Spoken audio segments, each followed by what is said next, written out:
What is the most valuable piece in chess? Some might say it's a king, or some might say it's a queen. Well, we're gonna find out on today's video. Welcome to Cold Tempo. So I started with my usual setup, e4, e5, knight f3, and knight c6. I went for c3, everything was looking normal, and then Wendy suddenly plays d6. I've never seen her play that move before, so I was caught off guard. I responded with my usual queen a4, but it turns out that's actually an inaccuracy. The engine says I should have just pushed d4 to claim the center, but I was too afraid of losing the pawn. But looking back, I had nothing to worry about. So after rook b8 and d4, I finally go for the center. My opponent then makes a massive blunder with b5, which I totally missed at the time. All I saw was that my queen was in danger, so I just panicked and moved her back to d1. It was so stupid. I should have just taken the b5 pawn with my white bishop. Okay, so you might be asking, how do we determine the most valuable piece in chess? Well, I'm gonna use a point system. Think of it like a high score. The more work a piece does, the more valuable it is. Every time one of your pieces gobbles up an opponent, you bank points based on how big that catch was. It's basically capture to win. Easy, right? Okay, let's get back into the video. Wendy goes for g5, and I move back, which isn't a total disaster. She continues to advance her pawns. I hop my knight to h4, and she moves her queen. At this point, I was desperate to break her pawn chain, but she doesn't fall for it. After rook e1, Wendy moves her bishop back to f8, which I thought was a little weird. I move my knight, trying to make it more active, and I thought it was a solid move, but the engine hated it. She plays queen e6, and I try to break the pawn chain. What I didn't realize was that I was completely compromising my own king. I was about to pay a heavy price for that mistake. She plays queen c8. Honestly, I don't know what she was thinking there. I take the pawn, she takes back, and by this point I was totally clueless. I didn't know what to do. I was actually losing my mind. I just play rook f1 without much thought and immediately lose a pawn. A massive trade happens with the queens coming off the board, and then I centralize my rook. At this point I was really struggling to find the best move, so I just play rook e1, which is a miss. It's not a good move. Now she plays knight c2. I make a reasonable response. And then she plays knight c6. Now this is where things get interesting. It's very hard to see, but I play knight f3, which is a great move. It's a discovered attack, hitting both her knight and the pawn. She counters with bishop c5 check. And this is where things get a little bit interesting. I move my king to safety on h1, which, it's like a reasonable move, right? But it's actually not. And that's where things got interesting, because I moved the king, she's able to jump her knight away, defending her pawn and escaping danger simultaneously. Just like that, and the advantage is gone. Honestly, it's kind of mind-blowing. Looking at the engine, the better move after the check was actually bishop f2 to guard the king.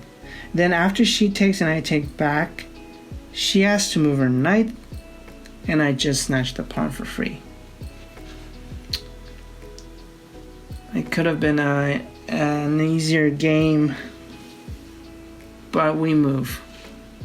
A couple of more trades happen and I centralize my knight and we get to this position. Wendy moves her king to e7, and right here I want you to pause the video and see if you can find the best move for white. Did you see it? If you found bishop h4, you're probably a very good chess player. In the game, however, my only thought was pushing the f-pawn to keep everything safe. I really wanted my bishop to stay on that outpost, so I completely disregarded the skewer tactic. So I finally realized my mistake and pinned that rook with bishop h4. I followed up by taking the rook, but surprisingly, the engine calls this a miss. Can someone explain why in the comments? Because to me, it felt like a totally reasonable trade, so I just rolled with it. For the next several moves, it was just pure pawn hunting. I mean, we're just hunting each other's pawns, and yeah, that's how it all went. We were just pawn hunting. Wendy eventually gave me the choice to trade rooks, and I gladly took it. I figured once the rooks were off, I'd be on easy street, but man, I was wrong. We still had work to do for this one. Her pawn was only one step away from promoting, so my rook was stuck babysitting that square when it should have been gobbling up the rest of her pawns. This is where it truly became a grueling endgame. Once her bishop gave away the last pawn, it was basically GG's. I'll be honest. I made some indecisive moves at the end that almost cost me the entire game, but we managed to pull through. Once I finally promoted to a queen, I made no mistakes and closed it out with a classic ladder mate. This is 1 win down and 4 more to go. Let's move on to game 2, where I'll be playing with the black pieces.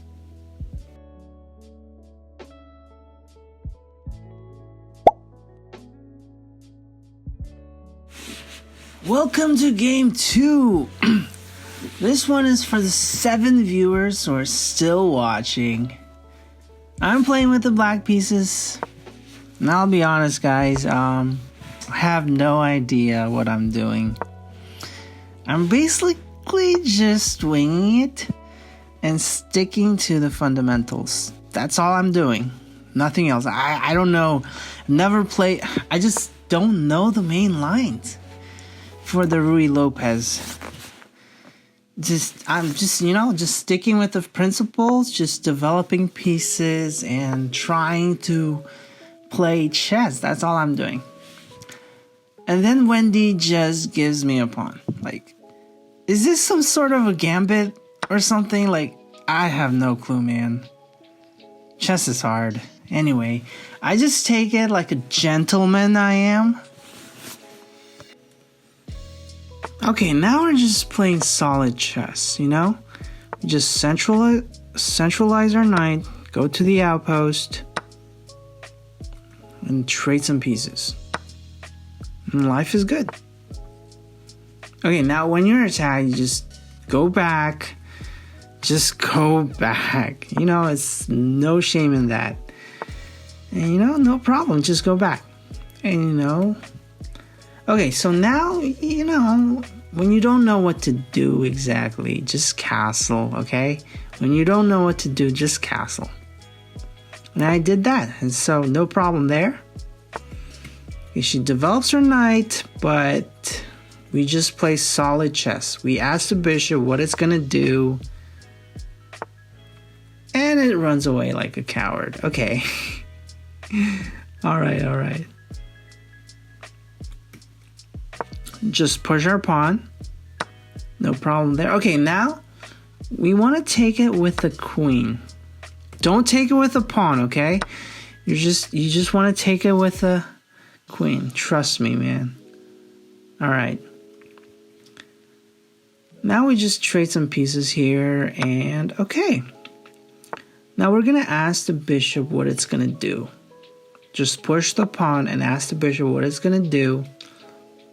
And we take the free pawn. And life is good. Okay, now here's the part where it got a little tricky. When she took my pawn, I was afraid if I were to move my bishop to e6, I would potentially lose my b pawn to the queen. But, at that time, I was like, I'm 2 points of materials up, so a trade seemed like a reasonable response. But in hindsight, I should have just developed my bishop and basically let the queen take the b pawn, because then I would take her hanging knight. So after we trade our queens, we just play chess. I develop my light squared bishop, and I push my pawn and I pressure the pawn and the knight, and I ask the question to Wendy what she's going to do about this. She moves her knight out of the way. Now I give her a check first of all. She slides her king to f1, and we trade some pieces. We trade a lot of pieces here. And then I make a stupid blunder. So this happened. It looks like a blunder. I was trying to protect my pawn and completely forgot about this. I completely forgot about the bishop. And so this blunder did more damage to my advantage than I thought back then. Like, it was a massive blunder, but I still thought I was better. Okay, so now we come to this position where Wendy makes a blunder. But it's only a blunder if you see the right move. Now you might say, oh, isn't this easy? You just take the rook with your bishop. And, I wouldn't blame you because I just did that. However, taking the rook with the bishop was not the idea. The genius idea here was to trade the other rooks first and only then take the rook with the bishop to prepare for an easy bishop pawn endgame. But my small mind didn't comprehend this genius tactic and went for the rook right away. And that led to a dreadful, and I mean it when I say it, a dreadful rook endgame. And suddenly everything just seems equal. Like, I lose my 2 pawns and things are just getting a little bit awkward because I'm trying to defend everything and just it's getting really hard. And it seems like it's like a draw. It's like a drawable game here. But then, I push my passed pawn and I move my king with it. And we just play chess. We play the endgame. And once I promote to a queen, it was game over. It's just game over. It was a nice game. I made a few mistakes. And it's definitely a game where I made some mistakes, but I'm just glad I got this win. So guys, thanks for watching. And I'll see you in the next video. Peace out.